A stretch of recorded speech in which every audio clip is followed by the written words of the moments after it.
the final sources that speaks about the danger of gold. I'll read a midrash to you. It's a midrash in Parshas Teruma. Bikesh HaKadosh Baruch Hu created several parts of his universe that he almost regretted and almost banished. V'lo haya olam roi l'shtamesh b'hem, v'gamzan HaKadosh Baruch Hu min ha'olam. According to the first day, HaKadosh Baruch Hu wanted to remove them. Rish Lakish says, one of them is zav, is gold. And HaKadosh Baruch Hu was frightened almost about allowing gold to be accessible to human beings and to the human imagination, and he only decided to allow it to be maintained because it was employed in the Beis HaMikdash. What was so dangerous about gold? It wasn't gold per se, but the power and the sway of beauty and aesthetics on the human imagination. And the danger that human beings would become too preoccupied with looks and external beauty. And the dangers of aesthetics are twofold. On the one hand, because they're distracting.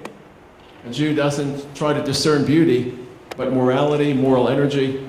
Avram didn't discover HaKadosh Baruch Hu through physics and cold science, but saw a world of moral energy, saw a world that was tilted to sustain life and human prosperity. When a Jew sees the stars and the suns and the planetary orbits, he sees the Chasdei Hashem, not just astronomy and not just a carefully calibrated world. Li'osei orim gidolim ki li'olam chazda. We see the sun, we don't just see a fireball, we see a constant renewable source of energy, ki li'olam chazda. And too careful or too deep an immersion in the world of beauty can distract us from our pursuit of the moral spirit, which is a reflection of HaKadosh Baruch Hu. Of course, the second danger of being enchanted with beauty is that it could be a gateway to the world of avodah zarah and idolatry. The pasuk says you should be careful not to take kesef v'zahav asher alehem, because avodah zarah is adorned with gold and silver.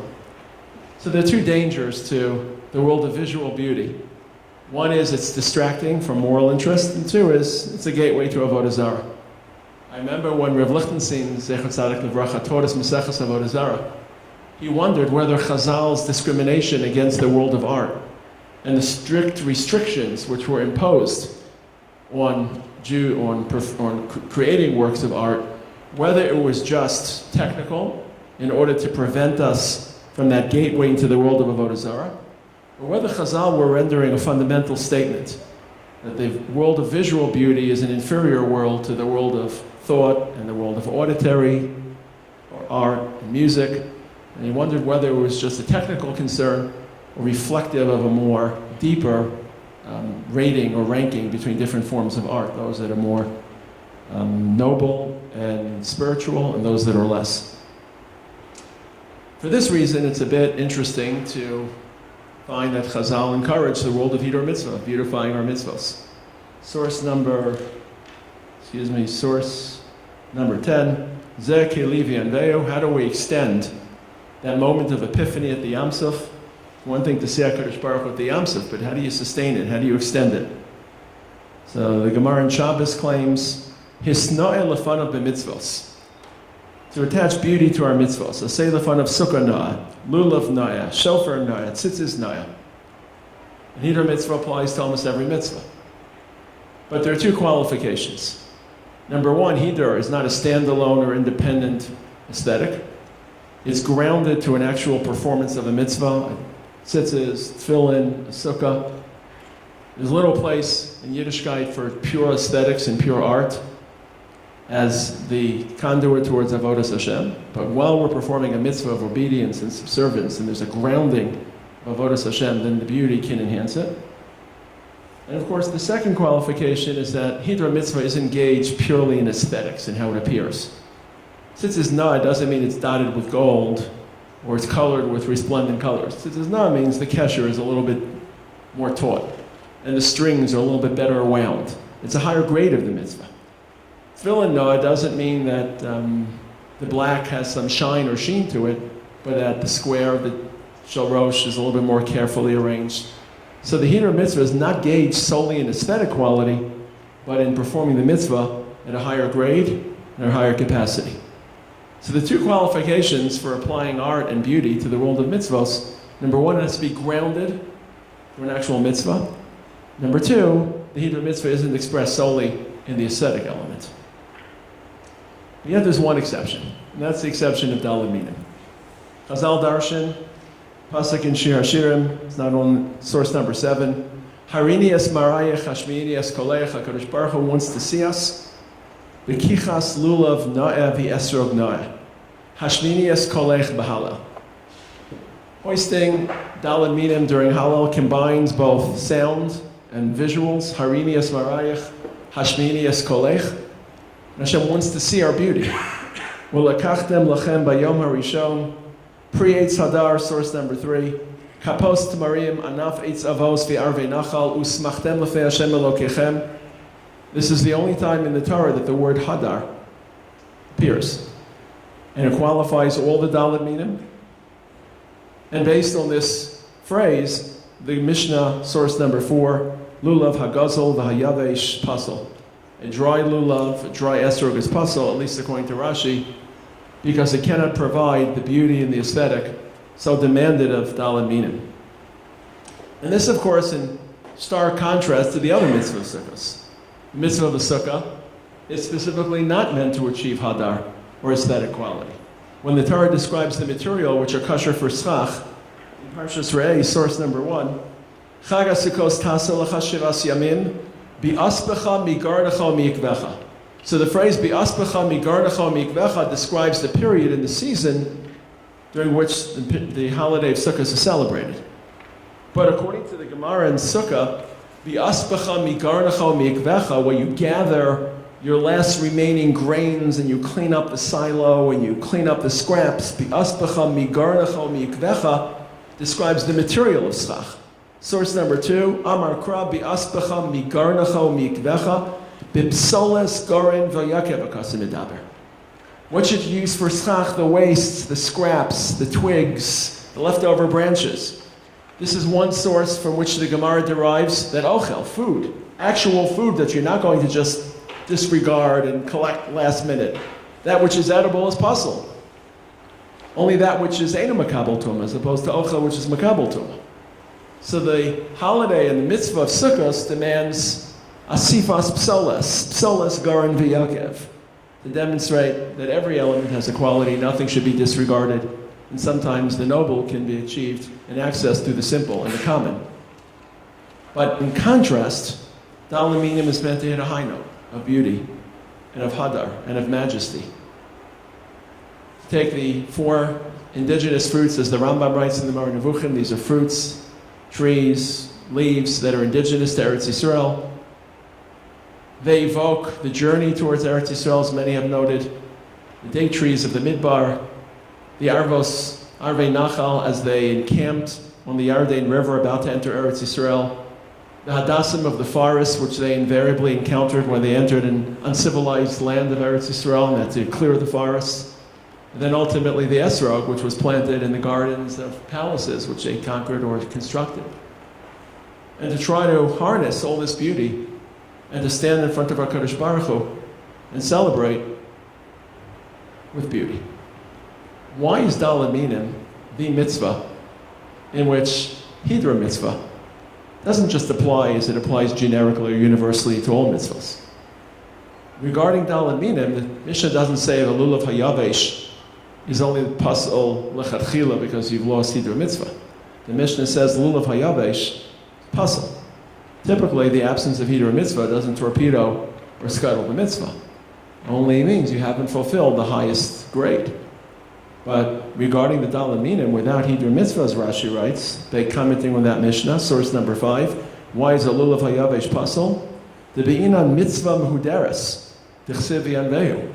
Rashi believes that the general value of Hidra mitzvah, which in general mitzvahs is only lechatchila, is only a mahadrin, regarding Dalet minim is ma'akev. The fact that the Torah writes the word hadar, describing the Dalet minim, punctuates the general role of Hidra mitzvah and renders it a ma'akev. What makes Dalet minim so unique that Hidra mitzvah, which in general is just an additive and a surpassing level of the mitzvah, when it comes to Dalet minim, it's ma'akev? What makes Dalet minim so unique that aesthetics, which generally don't play that central role in our mitzvah performance, here is more central? So 3 issues at least come to mind.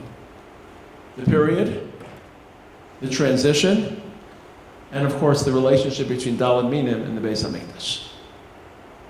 Undoubtedly, though the Torah doesn't directly link them, we're still celebrating the aura, the intimacy of Yomim Noraim, of a relationship with HaKadosh Baruch Hu. We still feel as if, even when we're not in the sukkah, we all reside in Sila Dinem Nusa. We all feel HaKadosh Baruch Hu's shadow. Smalo tachas roshi v'yamino techabkeni. We feel the embrace of HaKadosh Baruch Hu.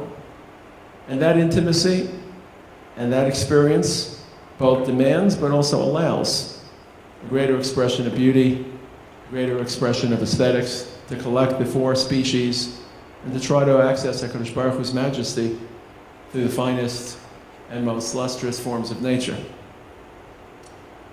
And it's not just the period, but it's also the transition from Pesach. During Pesach, we remember our very humble roots. We remember a different collection of herbs and reeds, which were lifted, but under very different conditions. Midrash source number 8, Amar bi Abba bar Kahana, Mischar lekicha ata lamed schar lekicha. The Midrash associates, Ulekachtem lachem agudas Esav, utvaltem badam asher basaf. The Midrash associates that first hoisting of natural species in Mitzrayim, which we celebrate and commemorate on Pesach, with our state in Sukkot. At Mitzrayim, we were slaves. We were newly released slaves. We couldn't afford royal species. We couldn't afford an esrog. We had no access to these fruits. Even if we did, it wouldn't have reflected our current state. We were poor. We were impoverished. We had been persecuted for hundreds of years. The most we could muster were a few reeds and the blood of a Korban Pesach. And now we've transitioned, and now we're entering Eretz Yisrael, and now we have a Beis HaMikdash. V'lekachtem lachem, not agudas Esav, not some humble reeds from the side of the Nile River, but aesthetically beautiful and appealing species and an esrog and Dalet minim. And we're meant to demonstrate the transition from slaves, me'avdos lecherus, maschil beginus u'mesayim mishvach, that although in Mitzrayim we mocked the fact that we were B'nai Malachim, we really weren't B'nai Malachim for 200 years. We're starting that career of B'nai Malachim, and we absorb and consume our food, Derech HaSeba, with Cherus. But now that we've entered Eretz Yisrael, we're expected to behave like the B'nai Malachim based on the status that we've achieved. So the beauty is meant to serve as a stark contrast to the humble, common, nondescript reeds taken in Mitzrayim. That's the second reason why beauty is not just allowed, but is encouraged and becomes part of the core definition of the mitzvah. But Rashi himself answers the question. Rashi, a little bit later, source number 6, his first comments explaining the reason that a lulav hayavesh is pasul, because it's not hadar. Rashi follows those comments a little bit later on Daf Lamed Vav. Daha mitzvah, source number 6, hadura b'ina, we require a beautiful mitzvah. Hoel umazkir shem shamayim alav. Because the Dalet minim, not just the mitzvah. Dalet minim are a mitzvah which resemble the korban. They're the only mitzvah which require live species, live elements. All the other mitzvahs are not live, or not living organisms. Matzah isn't living, sukkah isn't living. Dalet minim must be alive. They're very, very distinct and demanding rules. In fact, if the species is a mutant form, it's pasul. Gemara says that if all the leaves occupy one side of the lulav, asakim and hutzel, it's pasul, and the Gaonim explain because it's a balmum. Where do we ever see the psul of balmum applied outside of the world of korbanos? So even though you're not standing literally on the mizbeach, although those who kept the mitzvah 7 days, who smachtem lefnei Hashem elokechem shivas yamim, the original mitzvah only applied deraisa in the Beis HaMikdash, lulav is a form of a korban. And perhaps the most famous demonstration and indication it's halacha of a korban is the Gemara's application of the rule of mitzvah ba'avera. Lulav hagazel is pasul. The Gemara says, why mitzvah ba'avera? Many Rishonim, in particular the Balei HaTosfos, believe that mitzvah ba'avera only applies to korbanos. Doesn't apply to matzah. Doesn't apply to shofar, even if the shofar is a chetz of a mitzvah.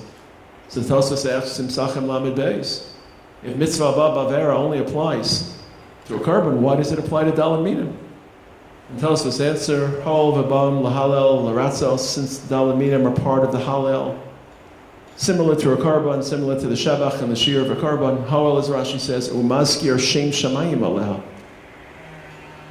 When we are demonstrating our love for HaKadosh Baruch Hu and standing in front of Him in the Beis HaMikdash, then v'chatzotzos v'kol shofar hariu l'fnei Malach Hashem hod v'hadar lefanav oz v'chedva b'mkomo. Then we are not just allowed, but we're encouraged to express with as much beauty, to capture somehow the inadequacy of our standing in front of our Kodesh Baruch Hu. How can we appear in the Chatzar Hashem if we're not dressed in our best and presenting the best that human beings can muster? So the allowance and the demand for Hadar, for Dalet minim, is not just because it comes in the wake of Yom Noraim, and not just because it's the transition from the humble roots, literally, of Pesach, but because we're standing in the Chatzos Hashem, and we're celebrating our relationship with Kodesh Baruch Hu, and the best we can offer to capture that majesty and splendor is demanded. This, of course, explains the appearance of Hadar in another mitzvah. As I mentioned before, Hidra mitzvah applies to every mitzvah, but it is never ma'akev. It's only an additive. It's only something which is optional, of course, can enhance and can enrich the mitzvah. But there's one other instance in which Hidra mitzvah is ma'akev. The Gemara in Gittin talks about a sofer who makes an error. He is up to the stage in which he's supposed to write the word Yud Kei Vav Kei. He intends to write the word Yehuda, which is similar to Yud Kei Vav Kei, but there's an extra Dalet. But accidentally he writes Yud Kei Vav Kei. So mechanically he's written the right word, but he hasn't had the right kavanah. In his mind he wanted to write Yehuda, but he ended up writing Yud Kei Vav Kei. That's called the chisaron of Lishma. He didn't have cognitive intent to write Shem Hashem. So the Gemara says, source number 9, Hareisha Yitzarech Lichtov As Hashem. He's at the stage that he should write Yud Kei Vav Kei. V'niskavi Lichtov Yehuda. He thinks he's up to Yehuda. V'tav Elohiti Bo Dalet. He forgets the Dalet. Ma'avir Lav Kulmis and Makacho Divrei Yehuda. So he just simply takes the pen and rewrites Yud Kei Vav Kei with the right intent. So he's already written Yud Kei Vav Kei. He just rewrites it with Kavanah Lishma. Chachamim Omrim Ein Hashem Min HaMufchar. That name is ugly. The entire Sefer Torah in our conversation would be written in regular text, and the name of Hashem would be bold-faced. It would be an ugly way to write a Torah. An ugly way to write Mar Mekomos, unless they're at the beginning. The introductions are bold-faced, the rest are regular text. But can you imagine if HaKadosh Baruch Hu's name were bold-faced and it stood out and it looked spotted and dotted, especially if it were repeated several times? And the Gemara explains why it's puzzle a little bit later. Source number 9. Having the Shem Hashem darker in its pitch than the rest of the letters in the Sefer Torah is a deficiency of Zakei Levi Anveu. And that Sefer Torah is puzzle. We never find the absence of Zakei Levi Anveu disqualifying a mitzvah. You just don't have the nicest tzitzis. You don't have the nicest tefillah. You don't have the nicest shofar. Yet regarding a Sefer Torah, we open a Sefer Torah, we stand in front of our Kadosh Baruch Hu and read His will. The beauty of the Sefer Torah, and certainly the beauty of the actual text, is not just an optional layer to enrich the mitzvah. It can disqualify and invalidate the mitzvah. Zakei Levi Anveu invalidates only 2 mitzvahs. Dalet minim, a lulav hayavesh doesn't have Zakei Levi Anveu, or esrog hayavesh, and a dotted and spotted Sefer Torah because in those 2 moments, we're standing in front of our Kodesh Baruch Hu by hoisting our Dalet minim, by studying His will. In those moments, the beauty we express is not just tolerable and allowable, but mandated and integrated to the core of the mitzvah. And without that beauty, we may not be capturing the majesty of our presence in front of our Kodesh Baruch Hu. This is a day that we're celebrating the 50th year of our yeshiva. Remember, hearing so much about the most famed shul in Europe. What's the most famous shul in Europe? The Altanai shul. Everyone talked about the Altanai shul, the Maharal's shul, the Noda B'Yehuda shul, the shul in which the fictional golem is interred. And when I finally made it to Prague to visit the shul, it was so dispiriting. It was so anticlimactic. I'm sure most of the people here have been in the Altanai shul. It's a hovel. It's a hut. It's dark. It's humid. It's underground. And then it hit me. This is the most famous celebrated shul in Europe. And it's so aesthetically unpleasing and unattractive. Because Jews were never allowed to build majestic shuls and majestic beit midrash. Because those altitudes and those materials were reserved for the cathedrals and the churches. And to highlight the suppression of the Jewish people, whatever religious centers they were able to build and construct had to be ugly and small and inferior. The Rambam describes the construction of a shul. Shebona Beis HaKnesses, source 11. Ein bonon oseh begova shel ir. Typically, you should build the shul, the high point of the city. B'rosh hamios tikra. How often were we allowed to build a shul on the highest mountain in our cities and villages throughout this galus that we've traveled? And standing in front of the Altanai shul, immediately my imagination returned back to Yeshiva Har Etzion and to the following story. When the yeshiva was built, the building that we're looking at through the window, someone approached Mashko and said, "Why do you need a waterfall? Why do you need vaulted ceilings? Why do you need marble floors? What do you think this is, a museum? What do you think this is, a movie theater?" And to his credit, Mashko said, "What, Torah doesn't deserve such beauty? A museum does and a movie theater does, but Torah doesn't?" We're back in the stage of history where we want to celebrate Torah by building palaces to Torah. Beit midrash, beit knesses. We're allowed to. Not only are we allowed to now, finally having escaped the Gullus, but we want to. When Yeshaya describes, it's not on your source sheets, but when Yeshaya describes the return, the very famous Haftarah Aniyas Sarah, Parak Nun Dalet, Hinei Anochi marbich b'puch avonayich, v'sadetich b'sapirim, I'll line your stones with sapphires. V'samti chadkot shem shotayich, u'sharech l'avnei aktach, there'll be jewels and beauty and luster, v'chol gvulech l'avnei chayfetz. And your entire country, your entire landscape will be bejeweled and beautiful. We've now returned from 2,000 years of suffering, the indignity of creating small enclaves, barely scraping together a shul in a beit knesses or a beit midrash. And Baruch Hashem, over the last 50 years, there have been plenty of beit midrash and beit knesses that have been built to the palatial standards I alluded to before. This is one of the first. I think of the first probably was the yeshiva of the Chachmei Lublin, in Lublin. The first time that it entered the Jewish imagination that a yeshiva shouldn't just be some small, decrepit side room. It should be a palatial, majestic structure. Baruch Hashem, now we've built many.